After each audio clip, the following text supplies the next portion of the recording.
السلام علیکم ناظرین، آپ دیکھ رہے ہیں نیوز ٹاک، میں ہوں یشوین جمال۔ حکومت کی متعدد بار مذاکرات کی پیشکش کے باوجود اب تک اپوزیشن کی جانب سے کوئی مثبت جواب موصول نہیں ہوا ہے، کیونکہ اپوزیشن کی سوئی بھی وہاں جا کر اڑ گئی ہے جہاں اس سے پہلے تحریک انصاف کی پھنس گئی تھی، اور وہ ہے اڈیالہ جیل کے قیدی عمران خان سے ملاقات۔ اس سے پہلے حکومت اور تحریک انصاف کے مابین جو مذاکرات شروع ہوئے تھے وہ اس نقطے پر آ کر ختم ہو گئے تھے کہ مذاکرات کے لیے تحریک انصاف کی کمیٹی کے اراکین کی عمران خان سے ملاقات کروائی جائے تاکہ وہ معاملات پر مزید ہدایات لے سکیں، لیکن حکومت کی جانب سے یہ ملاقات نہ کروانا مذاکرات کے اختتام کی وجہ بن گیا۔ اس بار محمود خان اچکزئی کے ہاتھ میں متحدہ اپوزیشن اور مذاکرات کی کمان آنے کے بعد یہ امید ظاہر کی جا رہی تھی کہ حکومت اور اپوزیشن میں مذاکرات کا عمل شروع ہو جائے گا، بالخصوص اس اعلامیے کے بعد جو کہ 2 روزہ قومی کانفرنس کے بعد جاری کیا گیا تھا، جس میں عمران خان کی رہائی سے متعلق ایجنڈا شامل نہیں تھا، یعنی ایک ایسا اعلامیہ جو کہ نہ صرف مذاکرات کی ابتدا کے لیے بہترین تھا بلکہ حکومت کے لیے بھی قابل قبول تھا۔ لیکن پھر تحریک تحفظ آئین پاکستان کی قیادت کی جانب سے ایک ایسا مطالبہ سامنے آ گیا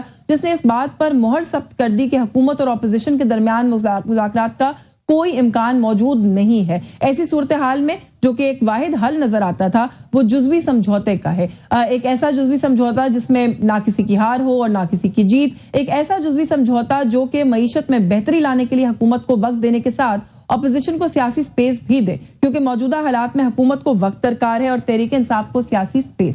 لیکن یہ جزوی سمجھوتا بھی اسی صورت ممکن ہوگا جب دونوں فریقین میں اعتماد قائم ہوگا، جس کے لیے حکومت کو اپوزیشن کو سیاسی سپیس دینے کے لیے کچھ اقدامات کرنے ہوں گے، جس میں سیاسی کارکنان کی رہائی سمیت ان قائدین کی رہائی بھی شامل ہے جو کہ 9 مئی جیسے سنگین مقدمات میں مطلوب نہیں ہے۔ اس کے علاوہ سیاسی جلسے جلوس کی اجازت دینا بھی اعتماد سازی کے لیے کیے جانے والے اقدامات میں شامل ہو سکتا ہے۔ دوسری طرف تحریک انصاف کو بھی یہ سمجھنا ہوگا کہ ان کا فوری انتخاب کا مطالبہ تسلیم کرنا حکومت کے لیے سیاسی شکست کے مترادف ہوگا، کیونکہ کوئی بھی حکومت محض اپوزیشن کی فرمائش پر گھر نہیں جا سکتی ہے۔ اس کے علاوہ موجودہ الیکشن کمیشن کے ماتحت تحریک انصاف بھی ملک میں نئے انتخابات پر راضی نہیں ہوگی اور انتخابی اصلاحات سمیت نئے چیف الیکشن کمشنر کی تعیناتی کے لیے اسی حکومت کے ساتھ ہی آخر میں بیٹھنا ہوگا۔ تو یہ کچھ ایشوز ہیں، ان پر بات کریں گے کہ جو اس وقت ایک سازگار ماحول کی تلاش ہے، اس کے لیے دونوں سائیڈز جو ہیں وہ کیا کردار ادا کر سکتی ہیں۔ تھوڑا سا اس نقطے پر بات کرتے ہیں۔ ہمیں پروگرام میں جوائن کیا سینئر رہنماء پاکستان مسلم لیگ نواز کے علی گوہر بلوچ صاحب نے، بہت شکریہ سر آپ کا پروگرام میں آپ نے وقت دیا۔ تحریک انصاف کے سینئر رہنماء وزیر قانون ہے خیبر پختونخوا کے آفتاب عالم خان صاحب موجود ہیں، بہت شکریہ سر آپ کا بھی آپ کے وقت کے لیے۔ سر جو ابتدائی میں نے بات کی علی گوہر بلوچ صاحب کہ مذاکرات جو ہے وہ ان کے لیے کوئی سازگار ماحول آپ لوگوں کی طرف سے ہونا چاہیے، اور آپ لوگوں کے اینڈ سے تو سر آپ کے پرائم منسٹر کی طرف سے بھی کہا گیا کہ مذاکرات ہونے چاہیے،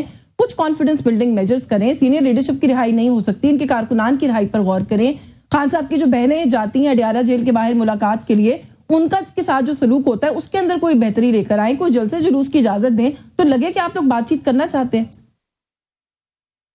بسم اللہ الرحمن الرحیم۔ دیکھیں، جس طرح سے پرائم منسٹر صاحب نے ان کو مذاکرات کی آفر کی تو میں سمجھتا ہوں کہ وہ انہوں نے بڑی سنجیدگی کے ساتھ کی ہے، اس میں تو کوئی دوسری رائے نہیں۔ دوسری بات یہ ہے کہ جس طرح سے ان کی پارٹی اپنی جو ہے وہ دھڑوں میں تقسیم ہو چکی ہے، خود جو کہ اس وقت بانی پی ٹی آئی کی بہنیں ہیں وہ خود علیمہ خان صاحبہ نے کہا کہ نہ ہم مذاکرات کریں گے، بلکہ جو ان کی پارٹی کی طرف سے اچکزئی صاحب کا نام لیا گیا یا سید ناصر عباس شاہ صاحب کا نام لیا گیا، انہوں نے تو یہاں تک بیان دے دیا کہ جو مذاکرات کرے گا اس کا پی ٹی آئی سے کوئی تعلق نہیں، بانی پی ٹی آئی سے کوئی تعلق نہیں۔ تو یہ کنٹراڈکشن ان کی اپنی پارٹی میں، چونکہ پارٹی میں بے شمار گروپ ہے، اب پارٹی کے خود لوگوں کو سمجھ نہیں آتا کہ ہم نے کس کی بات سننی ہے یا کس کی بات پہ عمل کرنا ہے۔ ظاہر ہے کئی دھڑیں گے، تو میں 2 دھڑوں کی بات کر رہا ہوں، ان کے تو 10-12 دھڑے اور دھڑوں کے اندر چھوٹے دھڑے، خیر وہ ان کا آپس کا معاملہ ہے۔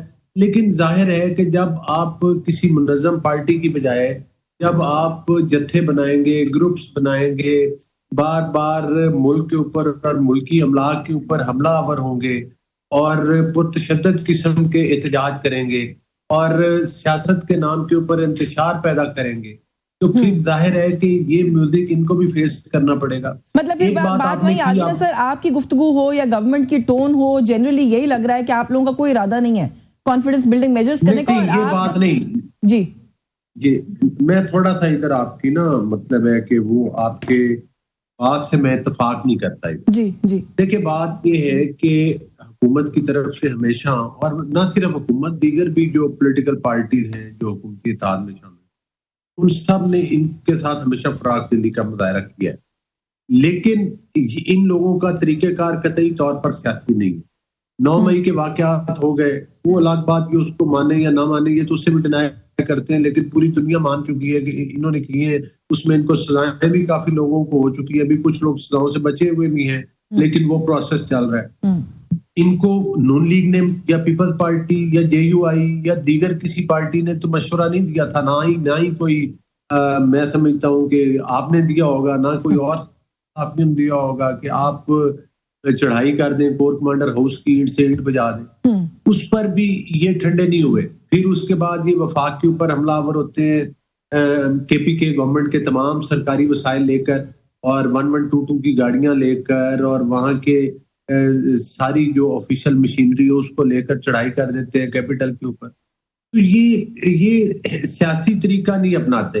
تو یہ پھر وہی بات ہے، آپ ماضی کی باتوں میں ہی دوبارہ بات کو جو ہے وہ لے کر جا رہے ہیں. میں تو جب ہم کہتے ہیں مذاکرات کریں، وے فارورڈ کریں، CPM کریں، تو ان باتوں کو بھولنا مقصد ہے نا سر، کہ ان باتوں کو چھوڑ کے پیچھے رکھ کے بالائے طاق رکھ کے آگے چلیں. جب ان کو مذاکرات کی آفر کی گئی ہے تو ان باتوں کو بھول کی گئی ہے نا. بھولنے سے مراد یہ ہے کہ ان کو پسے پشت رکھ کے جب گفت و شنید ہوگی تو اس میں کوئی پرامن راستہ نکلے. دوسری بات آپ نے کی کہ پانی PTI کی بہنوں کے ساتھ سلوک کی بات، میں اس پہ ضرور آپ کو وضاحت کروں گا. دیکھیں بات یہ ہے کہ پچھلے دنوں نورین خان صاحبہ کی ایک ملاقات وہ آئی، اس کے بعد جو سوشل میڈیا کے اوپر ایک اور عام مچا، فیلڈ مارشل کے خلاف گالم گلوچ، گورنمنٹ کے خلاف گالم گلوچ، اور انہوں نے آ کر پورا ملک میں انتشار پھیلانے والا. دیکھیں جب ایک بندہ سزا یافتہ ہو جاتا ہے، اس کی ملاقات ہو جائے گی کافی ہوتا ہے اور وہ سلسلہ بحال ہے. اس کو ملک کے جیل کے اندر بیٹھ کر آپ ملک میں انتشار پھیلانے کی اجازت نہیں دے دیتے. کسی قانون اور آئین میں نہیں لکھا ہوا، وزیر قانون صاحب خود بیٹھے ہوئے. آپ وہاں سے بیٹھ کے ڈائریکشن نہیں دے سکتے کہ فلاں شہر لاک ڈاؤن کر دو، فلاں شہر پہ چڑھائی کر دو، ان کی اینٹ سے اینٹ بجا دو. وہ تو کہہ رہے تھے، مطلب وہ تو جی جو فیلڈ مارشل ہیں جی ان کے خلاف بیانات دے رہے تھے، وہ بیان دیا. علی گوہر گلوچ صاحب مجھے جانتے ہیں، میں آفتاب صاحب کو گفتگو میں شامل کرنا چاہتی ہوں. I'll come back to you sir، لیکن بات پھر وہیں آ جاتی ہے کہ ان کے بیانات کا تو آپ لوگ حوالہ دیتے ہیں، عدالتی آرڈرز کی موجودگی میں ان کی ملاقات نہیں ہوتی، اس کے بعد ان کے ریاکشن پہ تو آپ بات کرتے ہیں، لیکن وہ جو عدالتی آرڈر کو نہیں مانا جاتا اس کو آپ لوگ اگنور کرتے ہیں. میں آپ کی جانب آتی ہوں، آفتاب عالم صاحب کو گفتگو میں شامل کر لوں کہ سر بات، کیونکہ میں نے ان کی طرف سے پوچھا کہ مذاکرات کی آپ لوگ بات کرتے ہیں لیکن کانفیڈنس بلڈنگ میجر نہیں کرتے. میں آپ سے سر آپ کے اینڈ پہ پوچھ لیتی ہوں. ایک تو یہ کہ پاکستان تحریک انصاف مذاکرات کرنا چاہتی ہے کہ نہیں کرنا چاہتی، اور اگر کرنا چاہتی ہے جو کہ آپ کی کچھ سینئر لیڈرشپ کے مذاکرات سے لگتا ہے، تو سر آپ کو نہیں لگتا کہ کچھ مطالبات آپ کو چھوڑنے پڑیں گے؟ مثال کے طور پہ اگر آپ اس حکومت کو یہ کہیں کہ یہ گھر چلی جائے اور نئے انتخابات کروائے، تو پھر یہ تو سر نان سٹارٹر ہے نا، ایسے تو مذاکرات نہیں ہو سکتے. بسم اللہ الرحمن الرحیم. ایاک نعبد و ایاک نستعین. بہت شکریہ اشفین صاحبہ. دیکھیں اس طرح ہے، جہاں تک آپ کے سوال کا تعلق ہے تو میرے خیال میں جو ہمارا مطالبہ ہے اگر وہ ناجائز ہے تو ہمیں کوئی جسٹیفائی کر دے. ایک الیکشن جو ہے، ایک الیکشن کے ڈیو پروسیس کے نتیجے میں یہ لوگ آئے نہیں ہیں، انہوں نے الیکشن ریگ کیا الیکشن میں، اور وہ بھی بہت بونڈے طریقے سے ریگ کیا. تو کس طرح ہم یہ مطالبہ نہ رکھیں کہ ہمیں اپنا مینڈیٹ واپس کیا جائے؟ سے فار ایگزامپل ہم کہہ لیتے ہیں کہ ہم اپنے مطالبے سے پیچھے ہٹ جاتے ہیں، تو پھر آیا یہ ملک ڈیموکریٹک پارلیمانی نظام کے لانے کا حقدار ہے؟ پھر تو بس ٹھیک ہے، پھر تو آئین آپ ہٹا دیں. ایک آٹوکریٹک سسٹم ہے جو انہوں نے سلسلہ شروع کیا ہوا ہے، جو یہ الیجیٹمیٹ لوگ ہیں بیٹھے ہوئے ہیں، ان کے پاس نہ مینڈیٹ ہے، اور پھر تو آپ کے ملک کی اسی طریقے سے فیصلے ہوں گے جس طریقے سے PI کا فیصلہ ہوا. میں آفتاب عالم صاحب بہت معذرت کے ساتھ ڈبل سٹینڈرڈ نظر آتا ہے پاکستان تحریک انصاف کی پولیٹکس کے اندر سے، جہاں پر آپ لوگوں کی اپنی پولیٹکس کنسرنڈ ہے، آپ لوگ اس گورنمنٹ کے ساتھ بیٹھ جاتے ہیں. جہاں پر اس ملک کا deadlock standstill concerned ہے، اس ملک کے عوام जो इस मुल्क के पॉलिटिकल पोलराइजेशन की वजह से अफेक्ट हो रहे हैं वो कंसर्न्ड है, वहां पर आप कहते हैं ये इलेजिटिमेट है, हम इनके साथ नहीं बैठेंगे। लीडर ऑफ द ऑपोजिशन का मामला अभी आपके लोगों ने स्पीकर के साथ कौमी असेंबली के बैठकर रिजॉल्व किया है, मत बैठते उनके साथ, वो भी इलेजिटिमेट स्पीकर थे सर, लेकिन वहां पे आपकी अपनी पॉलिटिक्स कंसर्न थी, आप बैठ गए। जी, हमने कब बैठने से इनकार किया, हम बिल्कुल इनके साथ बैठने के लिए तैयार हैं, बावजूद इसके कि ये इलेजिटिमेट है। हमें पता है कि ये बेचारे जो है इनकी लीडरशिप अपनी सीट नहीं जीती, ये क्या जीतेंगे। तो जाहिर बात है इनकी गवर्नमेंट तमाम की तमाम इलेजिटिमेट बैठी हुई है, चाहे वो प्रोविंशियल हो चाहे फेडरल हो, लेकिन उसके बावजूद हम इनके साथ बैठने के लिए तैयार हैं। लेकिन आपने जिस तरह कहा कि एटलीस्ट वो कॉन्फिडेंस बिल्डिंग मेजर्स तो एटलीस्ट ये ले लें, ये क्या तरीका है कि आप खान साहब के साथ उनकी फैमिली को जो है वो मिलाने नहीं देते, आप हमारी लीडरशिप को उनसे मिलने नहीं देती, तो ये तो मेरे ख्याल में फिर नामुनासिब है। मुझे ये बताया जाए कि जिस कायद के नाम पे पूरी पार्टी को वोट पड़ता है, वो कॉन्सेप्ट अभी खत्म हुआ कि किसी का खानदानी वोट है या पता नहीं जाती वोट। कॉन्फिडेंस बिल्डिंग मेजर माजर के साथ आप लोगों को भी करने पड़ेंगे, ये कुछ लोग कुछ दो की बुनियाद पर होता है, वो अगर कॉन्फिडेंस बिल्डिंग मेजर करेंगे तो आप क्या गारंटीज देंगे कि कौन से ऐसे काम इकदामात हैं जो कि हो रहे हैं, जो कि गवर्नमेंट को नागवार गुजरते हैं या दूसरी सियासी जमातों के लिए मुनासिब नहीं है, आप वो नहीं करेंगे? कुछ अपने एंड से भी बताइए कि आप लोग क्या करने को तैयार हैं। देखिए, ये तो तब सामने आ सकता है जब ये खान साहब के साथ किसी को मिलने दें। ये तो अभी बेचारे इतने खौफ का शिकार है कि पता नहीं खान साहब से अगर कोई मिला तो पता नहीं इनके ऊपर क्या आसमान गिर जाएगा। तो ये बेचारे खौफ का शिकार है, चूंकि एक बंदा जब चोरी करता है तो फिर वो हमारे यहाँ के कहा जाता है कि अपने साय से भी बंदा डरता है। ठीक है, भी है और इनके हैंडलर्स का भी है। तो मेरे ख्याल में जब तक खान साहब से मिलने नहीं दिया जाएगा, ये मामलात ये इसी तरह का डेडलॉक जो है वो जारी रहेगा, और ये मेरे ख्याल में मुल्क के लिए और आवाम के लिए बड़ा खतरनाक है। उसकी वजह ये है कि मुझे एक ब्रेक लेनी है सर, मुल्क नहीं चल रहा, मुझे एक ब्रेक लेनी है सर, बहुत ज्यादा हो गई है। इजाजत दीजिएगा सर, इजाजत दीजिएगा, मुझे ब्रेक लेनी है। ब्रेक से वापस आके मैं इस इशू पर बात करती हूँ। आपने कहा कि जो डेडलॉक है उसमें बेहतरी तब आ सकती है कि अगर खान साहब से मुलाकात जो है उसकी इजाजत मिल जाए, तो ये भी कॉन्फिडेंस बिल्डिंग मेजर्स के अंदर एक चीज हो सकती है। लेकिन हुकूमत का ख्याल है कि ये आपका एक बहुत बड़ा मुतालबा, ये CBM नहीं है। इस पर बात करते हैं, इस ब्रेक के बाद हमारे साथ रहिएगा। जी वेलकम बैक नाज़रीन। ब्रेक पे जाने से पहले इब्तिदाई में जो नुक्ता मैंने छोड़ा था उसी नुक्ते पर जो है वो आफ्ताब साहब ने वैसे अपनी गुफ्तगू छोड़ी। अली गौहर बलोच साहब के पहले पाकिस्तान तहरीक इंसाफ का ये मुतालबा था कि खान साहब से मुलाकात होगी तो मामलात आगे बढ़ेंगे। अब जो एक जॉइंट फ्रंट है ऑपोजिशन का, तहरीक तहफ़्फ़ुज़ आईन पाकिस्तान, उन्होंने एक एलामिया इशू किया, लेकिन उसके बाद अब वो ये कह रहे हैं कि मुज़ाकरात का अलिफ जो है वो इमरान खान है, जब तक आप वहां रसाई नहीं देंगे, उनका इनपुट शामिल नहीं होगा, मुज़ाकरात नहीं हो सकते। पाकिस्तान तहरीक इंसाफ की सर आजकल ये ओपिनियन हम बहुत सुन रहे हैं और बार बार सामने आ रही है कि आप लोग खौफ हैं, आप लोग डरते हैं खान साहब से। देखिए, बात ये है कि ये कहना कि हम उनसे नहीं डरते, हम बिल्कुल ये चाहते हैं कि पाकिस्तान में जो पाकिस्तान के अवाम हैं उनके जान और माल का तहफ़्फ़ुज़ करना किसकी जिम्मेदारी है? वो जिम्मेदारी जो है वो हुकूमत की है और रियासत की जिम्मेदारी है।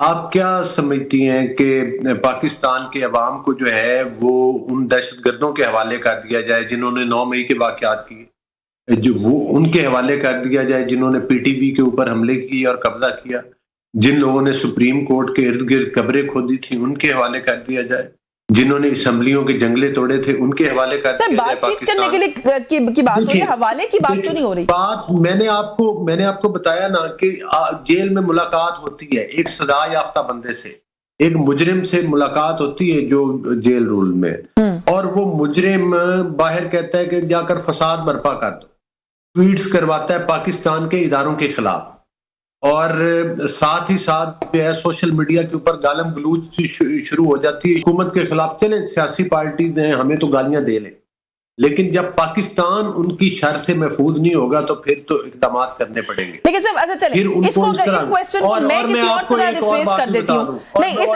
सर, मैं इस सवाल को किसी और एंगल से अगर आपके सामने रख दूं कि चले खान साहब उनके बारे में आप कहते हैं सजा याफ्ता मुजरिम, कोई तरीका कोई एग्जीक्यूटिव ऑर्डर से आप उनको रिहा नहीं कर सकते, जो इनके जवाब में आप लोग यही कहते हैं ना सर।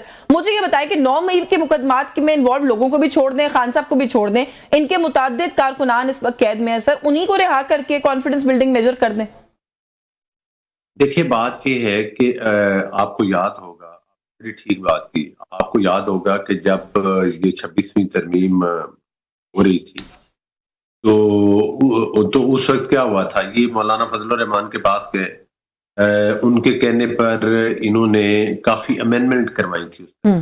مطلب ہے کہ اس کو چینج کروایا جو گورنمنٹ نے ڈرافٹ بنایا تھا, اور وہ تسلیم کیا گیا. اس کے بعد جب اینڈ ٹائم آیا, جب مولانا فضل الرحمان نے اسمبلی کے فلور پہ کھڑے ہو کے اس ترمیم میں ووٹ دیا, تو یہ لوگ بھاگ گئے. انہوں نے کہا جی ہم تو بانی پی ٹی آئی نے کہا کہ ہم ووٹ نہیں دیں گے. یہ ان کے رویے ہیں جمہوری میں. آپ کو مثال اسی طرح سے اب یہ کہہ رہے ہیں کہ ہماری ملاقاتیں تو ابھی تک ہوتی رہی ہیں, ابھی ان کی ہمشیرہ بھی مل کر آئی تھی. تو میں نہیں سمجھتا کہ یہ کوئی اس قسم کے, ہاں البتہ اگر یہ مذاکرات نہ چاہیں, یہ تو ہم نے ایک اچھا جیسر میں بات کی ہے نا کہ مذاکرات کریں, ادروائز سارے کیسز جو ہیں وہ عدالتوں کے اندر ہیں اور وہ چل رہے ہیں. تو میرا خیال ہے کہ یہ اپنا نقصان خود کر رہے ہیں. ریاست کے لیے تو یہ کوئی خدا نخواستہ تھریٹ نہیں ہے.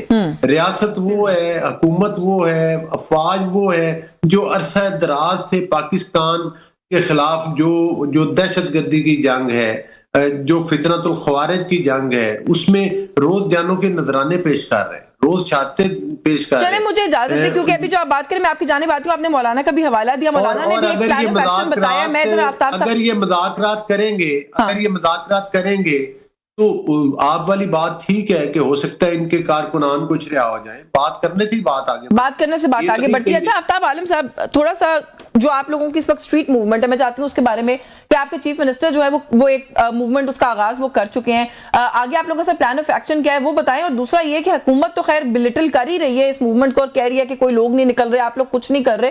اپوزیشن کی اور جماعتیں بھی جو ہیں وہ کچھ اسی طرح کا امپریشن دے رہی ہیں. مولانا فضل الرحمان نے کہا کہ پاکستان تحریک انصاف لیڈ کرے, لے کر چلے موومنٹ یا نہ چلے, ہم اب سڑکوں پر نکلیں گے. تو سر آپ نکل ہی رہے ہیں سڑکوں پر, لیکن مولانا کو بھی نظر نہیں آ رہا. دیکھیں اس طرح ہے, پہلے تو میں انہوں نے جو بات کی کہ پتہ نہیں یہ 9 مئی کے اور فلانے ڈمکانے جو ہے یہ ڈرامے انہوں نے رچائی ہوئے اپنے ہینڈل کے ساتھ مل کے, تو نہ تو اس میں کوئی وزن ہے, اس کو پوری قوم ریجیکٹ بھی کر چکی ہے, اور ان کے یہ بیانیوں کو عوام جو ہے وہ 8 فروری 2024 کو ریجیکٹ کر چکی ہے مینڈیٹ کی شکل میں. الحمدللہ ہمیں جو تاریخی مینڈیٹ میں نہ صرف اپنے صوبے میں بلکہ وفاق میں, پنجاب میں, سندھ میں حکومتیں آنی تھی, لیکن بیچارے جو ہیں دیکھیں کہہ رہے ہیں کہ کیا ہم ان کو حکومت دیں, تو آپ ہوتے کون ہو آپ سے کوئی حکومت مانگے یا آپ دینے والے؟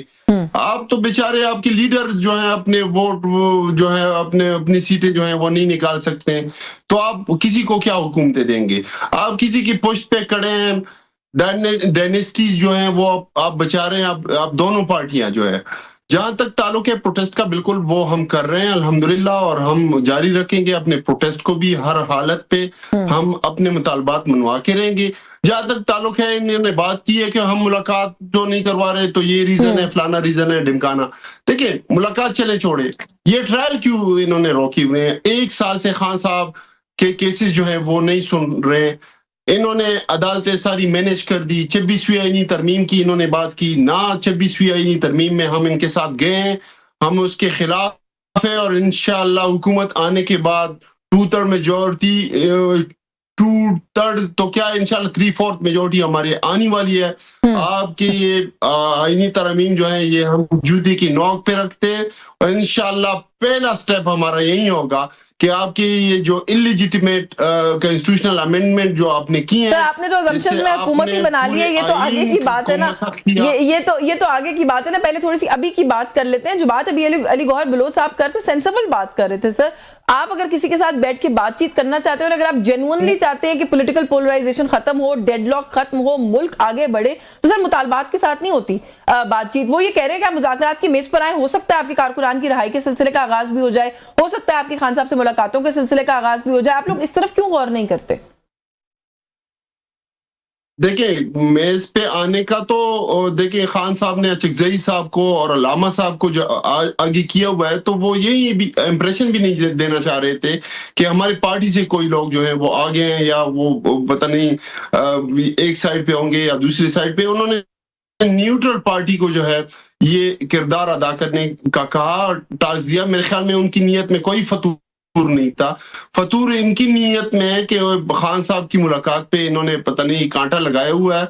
अभी ये जो है स्टेप ले, ये बहादुर बने, खान साहब से मुलाकात उनकी करवाएं, तभी जाके तो खान साहब से वो कोई गाइडेंस ले सकते हैं, कोई तरीक़ाकार वज़ा कर सकते हैं कि हमने किस किस टर्म्स एंड कंडीशंस के ऊपर किससे मुज़ाकरात करने हैं, तो तब जाके कोई बात हो सकती है। जहां तक ताल्लुक है, बेचारे ये डर रहे हैं, खौफ का शिकार है, ना ये ट्रायल होने दे रहे हैं, इन्होंने सब कुछ रोका हुआ है, ये इंतहाई खौफजदा है, क्योंकि चोर जो है वो खौफजदा ही रहता है। अच्छा चले, आपका ये ख्याल है खौफजदा है, वो जाहिर है गवर्नमेंट तो ये नहीं कहती है, लेकिन अली गौहर बलोच साहब, एक तो ये फ्रंट है ही है, दूसरा फ्रंट भी सर खुल रहा है। मौलाना फजल रहमान कह रहे हैं कि इस वक्त जो अवाम का हाल हो चुका है, उन्होंने कहा कि जिस तरीके से एक साल के अंदर 2/3 अक्सरियत इस हुकूमत को हासिल हुई है, हम उसको जबरी अक्सरियत समझते हैं, हम सड़कों पर निकलेंगे। तो सर आपके लिए तो एक और फ्रंट भी खुलने लग गया है, और ये बात आपको बहुत अच्छे तरीके से पता है कि मौलाना के पास स्ट्रीट पावर है। सर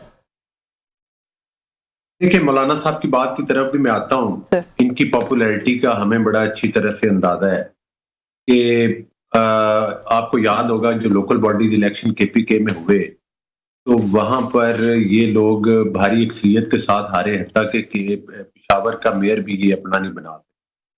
दूसरी बात ये है कि ये दूसरों को कहते हैं कि भाई ये जनाब इनकी अक्सरियत नहीं थी। अक्सरियत फिर आपकी थी जब आपको, इनको वो टाइम भूल गया है जब डस्का में सियालकोट के इलेक्शन में रंगे हाथों वोट चोरी करते हुए पकड़े गए थे। खुद आरटीएस सिस्टम के जरिए आपने इलेक्शन करवाए और मैंडेट छीन कर उसके ऊपर मुसल्लत हुए, और उसके बाद दोनों हाथों के साथ बानी पीटीआई और ने खवातीन का नेक्सस बनाकर पाकिस्तान और पंजाब को लूटा, और आप कहते हैं कि आप लोग बड़े पॉपुलर हैं।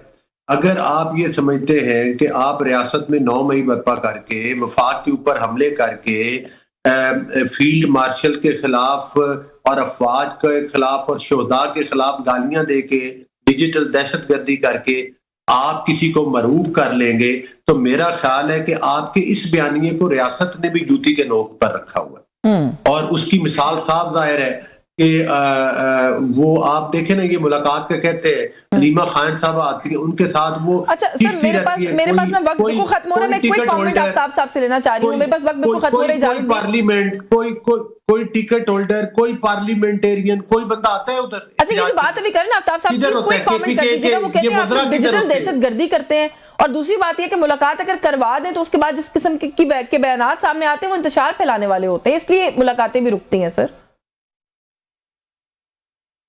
आपने डेडलॉक की बात की, तो मेरे ख्याल में फिर तो ये डेडलॉक जारी रहेगा, और मेरे ख्याल में ये खुद जो है अपनी मौत मरेंगे, हमें इंशाल्लाह अंदाजा है। जो इनके करतूत है, 5300 की करप्शन IMF की रिपोर्ट है, हमारी रिपोर्ट नहीं है। इन्फ्लेशन आप देख लें, 30 लाख लोग जो है वो मुल्क छोड़कर, नौजवान वो चला गया है। आज इनकी इकोनॉमी के हालात ये है कि जो इनके फॉरेन डायरेक्ट इन्वेस्टमेंट एक आना ये नहीं लेकर आए हैं। जहां तक लेकिन ऑपोजिशन को भी सर इन बातों की फिक्र नहीं है, आप लोगों को भी फिक्र नहीं है, आप लोगों को भी अपनी सियासत की फिक्र जी। लोग परेशानी का शिकार हैं, लेकिन ये सीरियस है नहीं, ये बेचारे, इनका तो कोई स्टेक ही नहीं है।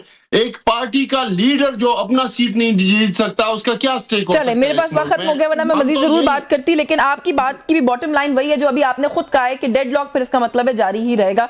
दोनों तरफ से जो रवैये हैं उनसे ऐसा ही लगता है कि हम जितनी मर्जी तजावीज दे लें, ये डेडलॉक शायद इस तरीके से और बहुत आसानी से खत्म होने वाला नहीं। आपका बहुत शुक्रिया अली गौहर बलोच साहब, आपने वक्त दिया। आफ्ताब आलम खान साहब, thank you so much for your time. Music break का वक्त हो रहा है, हमारे साथ रहिएगा जी। वेलकम बैक नाज़रीन। रिफॉर्म्स एजेंडा के तहत टेंडर्स में शफाफियत को यकीनी बनाने के लिए हुकूमत का एक और इकदाम सामने आया है। हुकूमत ने पेपरा ऑर्डिनेंस 2022 और नए पब्लिक प्रोक्योरमेंट रूल्स 2025 में तरमीम का फैसला किया है। वज़ीर-ए-आज़म की हिदायत पर 2024 में पेपरा ने रिफॉर्म्स के काम का आगाज किया था, जिसके तहत तमाम विफाकी इदारों को e Pak acquisition and disposal system के तहत खरीदारी करने के अहकाम जो है वो दिए गए थे। इसी ई पैड सिस्टम की कामयाबी के बाद हुकूमत ने ई पैड 2 सिस्टम लॉन्च करने का फैसला किया है, जिसका आगाज इस माह से विफाकी सतह पर होगा, जिसका दायरा जो है वो वक्त के साथ साथ मुल्क के दीगर सूबों बशमूल गिलगित बल्तिस्तान और आज़ाद कश्मीर तक फैलाया जाएगा। तो ये एक इम्पॉर्टेंट रिफॉर्म है, इसके ऊपर बहुत अरसे से बात भी होती है। हम जब भी कभी गुफ्तगू करते हैं तो पेपरा रूल्स को लेकर बहुत बातचीत होती है, तो थोड़ा सा इसको अंडरस्टैंड करने की कोशिश करते हैं कि एग्जैक्टली जो है वो क्या हो रहा है। ये जो दायरा कार वसी करने की बात है, इसको भी अंडरस्टैंड करने की कोशिश करेंगे। हमें प्रोग्राम के इस हिस्से में ज्वाइन किया है एमडी हैं पब्लिक प्रोक्योरमेंट रेगुलेटरी अथॉरिटी के हसनात अहमद कुरैशी साहब ने। बहुत शुक्रिया सर आपका, आपने हमें प्रोग्राम में वक्त दिया। सर सबसे पहले यही कि गुज़िश्ता बहुत अरसे से जो है वो पेपरा इस्लाहात का जिक्र हम देख रहे हैं कि हो रहा था। सर खरीदारी का निज़ाम किस किस्म की खामियां मौजूद थी, क्या कर रहे हैं आप लोग उसको रिपेयर करने के लिए? देखिए, पब्लिक प्रोक्योरमेंट जो है, सबसे पहले तो ये समझने की ज़रूरत है ये है क्या, आम आदमी को ताकि समझ है। सरकारी महकमों में जो ख़रीदारी होती है वो किसी ज़ाब्ते और कानून के तहत होती है। वो ज़ाब्ता और कानून कवायद हम बनाते हैं, हमारी ज़िम्मेदारी है। लेकिन जब मैनुअल तरीके से ये ख़रीदारी होती है तो उसमें बहुत सारे मसाइल होते हैं। फॉर एग्ज़ाम्पल, आज से 2 साल पहले तक जब मैनुअल तरीके से ख़रीदारी हो रही थी तो उसमें शफाफियत को यकीनी बनाना बहुत मुश्किल था, क्योंकि महकमे जो हैं अपनी डिस्क्रेशन भी इस्तेमाल करते हैं। जो वेंडर्स होते हैं उनको बार बार चक्कर लगवाते हैं। जो टेंडर डॉक्यूमेंट है, बुनियादी चीज़ है, उसको देने के लिए उनसे पैसे मांगे जाते थे। अखबार में कभी ऐड दिया, कभी नहीं दिया, रिस्पांस टाइम कम कर दिया, इवैल्यूएशन के वक्त पसंद नापसंद का ख्याल किया। और दूसरी साइड पे जो कॉन्ट्रैक्टर साहबान हैं, वेंडर साहबान हैं, बाज़ औक़ात उनकी तरफ से भी उन्होंने इकट्ठे होकर किया, फ़ैसला कर लिया कि जी इस दफ़ा मैं टेंडर ले लेता हूँ, अगली दफ़ा आप कर देना। तो हेल्दी कंपटीशन नहीं होता था। तो ये तमाम मसाइल थे। इन तमाम मसाइल को हल करने के लिए हमने इलेक्ट्रॉनिक प्रोक्योरमेंट सिस्टम का आगाज़ किया। जैसे आपने कहा, वज़ीर आज़म साहब की ख़ुसूसी हिदायत थी और गवर्नमेंट चूँकि रिफॉर्म एजेंडा पे अमल कर रही है। और लेकिन ये जो इश्यूज आपने गिनवाए हैं, सॉरी आपको इंटरप्ट कर रही हूँ, ये आज भी सर एग्जिस्ट नहीं करते। चेक्स की क्लियरेंस, बहुत सारी इस तरह की चीजें हैं जो अभी भी कहीं ना कहीं वो जो हर्डल्स हैं वो एग्जिस्ट करते हैं सिस्टम के। देखिए, ये हमें सिस्टम कोई 1.5 साल से हम इसको चला रहे हैं। आहिस्ता आहिस्ता ये रोल आउट हो रहा है। अभी भी कुछ महकमे होंगे जो इस सिस्टम को इस्तेमाल नहीं कर रहे होंगे, बट बहुत सारे इदारे इसको इस्तेमाल कर रहे हैं। मैंने आपसे अर्ज़ किया, हम फेडरल गवर्नमेंट में और 3 सूबों में, सिंध, पंजाब और खैबर पख्तूनख्वा में ये सिस्टम हम दे चुके हैं। ये वो इस्तेमाल कर रहे हैं। 10,000 सरकारी महकमे इसको इस्तेमाल कर रहे हैं। 43,000 इस वक्त हमारे पास वेंडर्स रजिस्टर्ड हैं, जिसमें 600 फॉरेन कंपनीज हैं। तो जी, तो ये आहिस्ता आहिस्ता इसको फैल रहा है। अभी हम, जैसे आपने भी कहा, जीबी और एजेके को भी दे रहे हैं इंशाल्लाह। तो आप अपना वो जो होराइजन है उसको भी एक्सपैंड कर रहे हैं, ऑफ कोर्स साथ साथ आप लोग काम भी करें। सर, ई प्रोक्योरमेंट के अलावा रूल्स एंड रेगुलेशंस के अंदर फर्दर क्या कोई रिफॉर्म्स हो रहे हैं या उन पे क्या काम हो रहा है? जी देखें, रूल्स में रिफॉर्म्स इसलिए ज़रूरी थी कि इसमें शफाफियत लाई जाए और जो कॉन्फ्लिक्ट ऑफ इंटरेस्ट है उसको हटाया जाए। तो ये भी वज़ीर आज़म साहब की हिदायत थी कि आप जो भी रूल्स के अंदर तब्दीलियाँ लाएं उसमें इंश्योर करें कि थर्ड पार्टी वैलिडेशन होनी चाहिए। ख़ास तौर पे जो बड़ी प्रोक्योरमेंट्स होती हैं तो उसमें कोई ना कोई थर्ड पार्टी या इंडिपेंडेंट कोई कंपनी हो या एक्सपर्ट्स हों जो उसको इवेल्युएट करें। उसके लिए हमने अभी एक पूल ऑफ इंडिपेंडेंट एक्सपर्ट्स हम मेंटेन कर रहे हैं पेपरा के अंदर, मुख्तलिफ शोबा हाय ज़िंदगी से जो एक्सपर्ट होंगे, और वो फिर सरकारी महकमे उन एक्सपर्ट्स की सर्विसेज एंगेज करेंगे। वो उनकी बेड इवेल्युएशन करेंगे या थर्ड पार्टी वैलिडेशन करेंगे कि ये सिस्टम ठीक तरीके से इन्होंने ख़रीदारी का अमल चलाया है, कोई रूल्स की वायलेशन नहीं है, कहीं कॉन्फ्लिक्ट ऑफ इंटरेस्ट नहीं है। तो ये So the idea is to introduce digitalization in the system. Digitalization तो इज द की। ये डिजिटल प्लेटफॉर्म है। फर्दर आगे भी कोई ऐसे स्टेप्स हैं जिसके ऊपर आपको लगता है कि अभी वो अमल रहता है, आपको उनको भी ई मैकेनिज्म्स की तरफ लेके जाने की जरूरत है? देखिए, इसमें जो सबसे बड़ा चैलेंज है ना, हमने सिस्टम बना दिया, डिजिटल प्लेटफॉर्म बना दिया, सरकारी महकमों को भी दे दिया और वेंडर्स को भी बताया। अब ज़ाहिर है वेंडर हजरात कुछ ऐसे हैं जो सिस्टम को इस्तेमाल नहीं करना चाहते या नहीं करना जानते, उनकी ट्रेनिंग चेक बैलेंस लग जाता है ना, वो ये भी प्रॉब्लम है, वो नहीं चाहते, उसको अवॉइड करते हैं। जी नहीं, बहुत सारे बिजनेस के लोगों को तो फ़ायदा है इससे उनको बहुत फ़ायदा हुआ। उनको दफ्तरों के चक्कर नहीं काटने पड़ते, उनको किसी को कोई और उनकी फरमाइशें नहीं पूरी करनी पड़ती।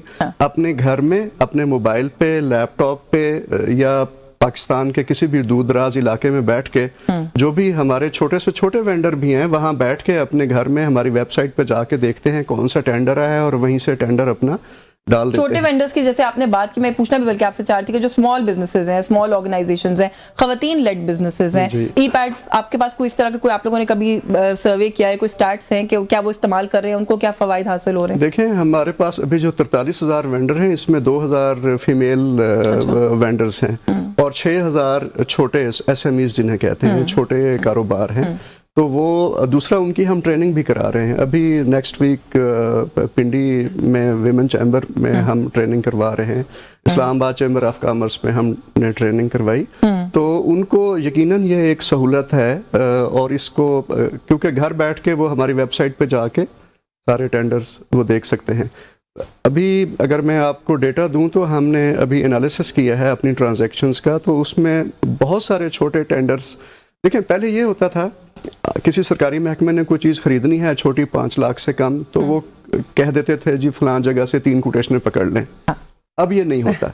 अब वो 3 कोटेशनें भी सिस्टम के ऊपर हम डालते हैं, तो जो छोटे वेंडर्स होते हैं वो उस सिस्टम पे पार्टिसिपेट करते हैं। अच्छा, तो अब मैं वैसे ये पूछना चाह रही थी आपसे कि वो जो बाईपास लगता है कि इसको ब्रेक कर दे, 10 लाख की चीज है 1-1 लाख करके ऑर्डर कर दे, वो नहीं हो सकता। नहीं हो सकता, वो नहीं हो सकता। उस पर चेक लग गया है, सिस्टम में ये चेक लग गया है। अब वो ऐसे नहीं कर सकते। अब उनको खरीदारी सिस्टम के थ्रू करनी है, चाहे 50,000 की करनी है, 1 लाख की करनी है या 10 लाख की करनी है। सही। अच्छा, नए कवानीन जो है इसमें ब्लैक लिस्टिंग, शिकायत के अजाले, इसके अमल में क्या बेहतरी आई? क्योंकि कंप्लेंट्स आती हैं, उनको आप कैसे एंटरटेन कर रहे हैं, क्या कर रहे हैं उसके लिए? जी देखें, कंप्लेंट का तो बहुत अच्छा मैकेनिज्म हमने बनाया है। जब भी किसी वेंडर को शिकायत होती है, वो शिकायत 3 स्टेजेस पे कर सकता है। वो जैसे इश्तिहार आता है उस वक्त भी शिकायत कर सकता है कि जी मेरे साथ ज्यादती हो गई, ये इश्तिहार आपने दिया लेकिन मैं इसमें पार्टिसिपेट नहीं कर सकूंगा। या वो जब अपनी बिड दे देता है तब उसको शिकायत होती है कि जी आपने इवैल्यूएशन सही नहीं की। या फाइनल इवैल्यूएशन के वक्त जिस स्टेज पे भी उसको शिकायत होगी, सबसे पहले वो जाएगा उस महकमे के पास। राइट।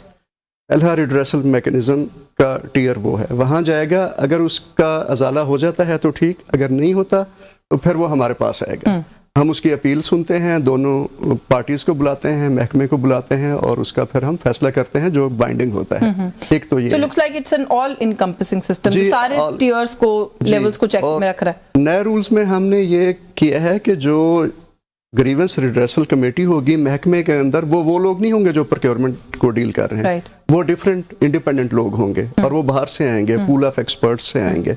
तो उससे उसकी कॉन्फ्लिक्ट ऑफ इंटरेस्ट और वो वाली चीजें उससे चेक हो जाती हैं। बहुत शुक्रिया सर आपका, आपने प्रोग्राम में हमें वक्त दिया। ये बहुत इंपॉर्टेंट है क्योंकि प्रोक्योरमेंट और खासतौर पे सरकारी इदारा अगर कहीं इन्वॉल्व हो जाए तो आपको पता है कि उसको लेके बहुत सारे कंसर्न्स थे, इनवैलिड भी नहीं थे। So we are happy to hear कि इस तरह के रिफॉर्म्स और मैकेनिज्म्स जो है वो आप लोग इन प्लेस ला रहे हैं। आपका बहुत शुक्रिया, आपने प्रोग्राम में वक्त दिया। हसनात अहमद कुरैशी साहब हमारे साथ मौजूद थे, पेपरा रूल्स के हवाले से जो है वो बात कर रहे थे और जो कुछ नई चीजें, रिफॉर्म्स जो है वो इंट्रोड्यूस कराए जा रहे हैं, उनकी तफसीलात हमने जानी। न्यूज़ टॉक से आज के लिए बस यही कुछ, मुझे इजाजत दीजिए, अल्लाह हाफिज।